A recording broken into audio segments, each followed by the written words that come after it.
Alors, bienvenue à toi et dans cette vidéo, je vais te faire mon retour d'expérience sur la construction d'une séance de, alors tu l'appelles comme tu veux, conscience corporelle, yoga, peu importe. Mais ça ne se fait pas par hasard. Enfin, tu peux faire par hasard hein, et ça va t'apporter des bonnes choses, tout comme les cours collectifs de yoga, etc. Mais quand tu travailles chez toi et que tu construis, alors moi ce que j'appelle la conscience corporelle, qui n'est ni plus ni moins du yoga, mais on lui ramène une essence différente. Le yoga est en fait un ensemble de techniques corporelles qui visent à libérer le corps et l'esprit, et on a un peu oublié l'essence du mot.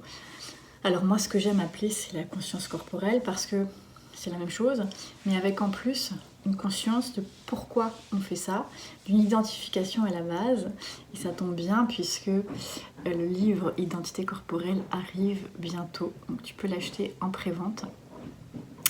Quand tu as identifié ce que tu dois libérer en toi, dans ton corps, pour libérer ton corps ou ton esprit, ou les deux, puisque au yoga c'est ça, hein, libérer le corps et l'esprit par des techniques de corporelles.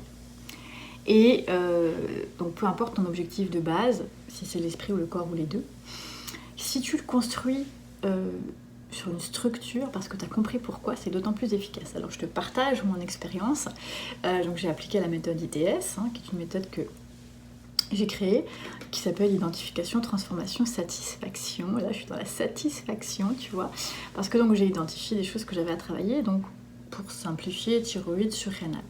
Donc j'ai fait des choix d'exercices. Alors moi j'utilise pour ma conscience corporelle des exercices de yoga qui sont très bien faits, donc issus de l'Inde. Alors j'utilise beaucoup ce que André Van Elisabeth a proposé, donc si tu es intéressé, ce bouquin est très bien fait. C'est très simple mais c'est très efficace, il est basé sur le corps, donc j'aime beaucoup ce qu'il propose. Et donc je m'amusais à faire, donc pour ma thyroïde et mes surrénales, un travail sur les ponts. Hein. Donc je te laisse visualiser le pont.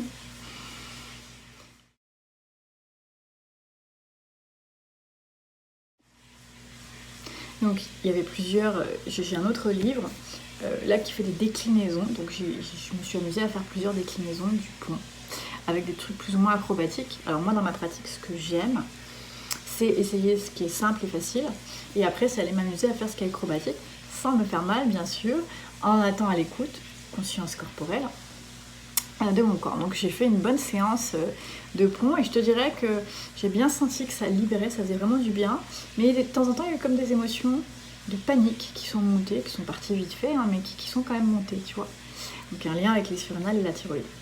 Et donc j'ai fait ça il y a 2 jours. Ouais. Et donc après ça, libération, ça circulait dans le corps, c'était chouette. Et puis le lendemain, des courbatures dans le dos. Donc je sentais que ça avait travaillé. Donc jusque-là, ça va. Puis, au niveau des fessiers. Alors j'ai ça au niveau du fessier quand je fais de la musculation, chose que j'évite.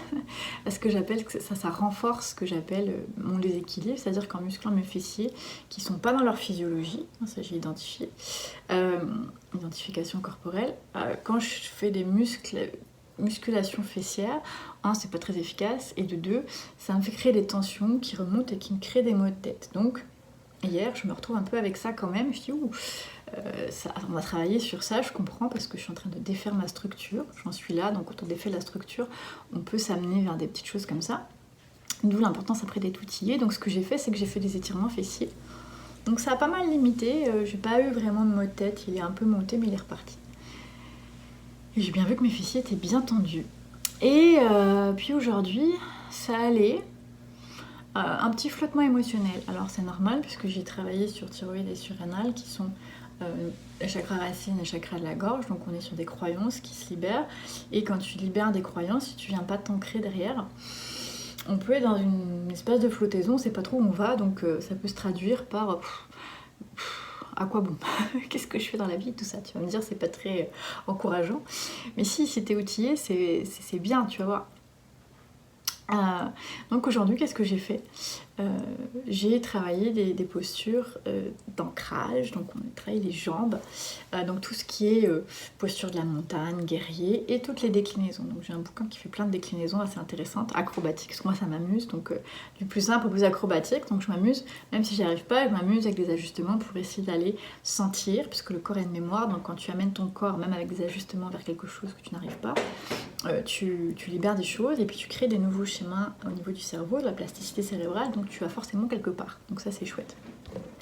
Et écoute, un bienfait, à chaque fois que je faisais une pause entre chaque position et que je marchais, je sentais mes jambes et vraiment mes ischios jambiers. Alors pareil, les ischios chez moi, ils sont hyper tendus, on dirait des cordes. Et quand je fais de la muscu, ça n'a jamais fonctionné. Je finis juste par me faire des grosses courbatures et ça n'avance pas trop, ni les étirements, ni la musculation à ce niveau-là en fait. Donc j'avais un peu laissé tomber. Donc je renforçais quand j'ai de la musculation, je trouve mon déséquilibre puisque ces muscles sont inefficaces. Donc là je les sentais bien, me sentais habiter mes pieds et tout ça. Et surtout j'avais du coup une tension au niveau sacro-iliaque, comme un sciatique, qui passait devant. Donc tu vois, dans cette zone-là, j'étais sur la partie descendante du côlon. Ascendante, pardon. Un gros intestin ascendant et un peu ouvert, ce qui correspond avec ce que je travaille au niveau des surrénales et des thyroïdes. Donc ça, c'est la microkiné qui me permet d'identifier. Et si tu veux, après ces exercices-là, en plus de sentir que j'habitais mes jambes, et comme de par magie, ma sacro-iliaque, ma tendance sciatique fessière et ma douleur même dans le gros intestin et l'ovaire est quasiment partie. Voilà, j'ai pas pratiqué longtemps, 10 minutes. Donc je trouve ça super chouette, voilà. Donc c'était un partage que je voulais te faire pour te montrer que quand on utilise des techniques d'identification, donc moi j'utilise en identification la microkiné et la conscience corporelle. Donc quand on identifie avec la microkiné et la conscience corporelle, on peut cibler les exercices qu'on fait. Quand on sait ce que libèrent les exercices, donc on est conscient de ce que ça risque de produire et qu'on est à l'écoute, on peut aller ancrer tout de suite par un travail ciblé. Voilà. Donc moi j'avais identifié surrénal et thyroïde avec la microkiné et conscience corporelle. J'ai fait des exercices de libération en conscience corporelle et ensuite de ça, grâce à de nouveau une identification, où j'utilise encore mes outils microkiné et conscience corporelle, et identité corporelle tout simplement, c'est-à-dire de comprendre comment fonctionne le corps, et à partir de là, j'ai ciblé mes exercices pour m'accompagner et éviter d'avoir des effets secondaires de la libération, et surtout me permettre d'avancer, parce que moi mon leitmotiv c'est que je ne veux pas rester dans une structure ancienne qui ne m'apporte pas ce que je veux dans la vie. Je suis bien consciente que ma structure est en accord avec mes croyances et mes mémoires. Et finalement, même si j'évolue un peu par spiritualité, etc., j'arrive toujours à un blocage et je veux passer à autre chose. Donc à partir de là, le seul moyen d'action que j'ai identifié, c'est de travailler sur le corps, avec bien sûr l'esprit qui l'accompagne pour comprendre, les deux étant la même chose et fonctionnant ensemble. Et à partir de là, le cheminement est beaucoup plus simple. Voilà. Donc je voulais vraiment te partager ça parce que j'étais vraiment époustouflée de me dire, cool, j'ai plus cette douleur-là.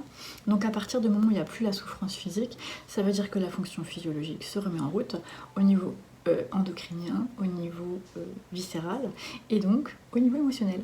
Voilà, donc à suivre pour les prochains partages d'expériences. Voilà. Et donc je t'encourage à structurer ton programme d'avancée sur toi, peu importe les outils que tu utilises. Bien sûr, si tu veux bénéficier de mes outils, eh bien contacte-moi à contact, sans E, à commercial, instrucsanté.com, et puis on peut voir ensemble quel type d'accompagnement, quel type d'outils tu as besoin, qu'est-ce qu'on peut faire pour que ce soit efficace pour toi, rapide, et que tu comprennes ce que tu fasses. Voilà, à bientôt, enfin que tu comprennes ce que tu fais plutôt. À bientôt.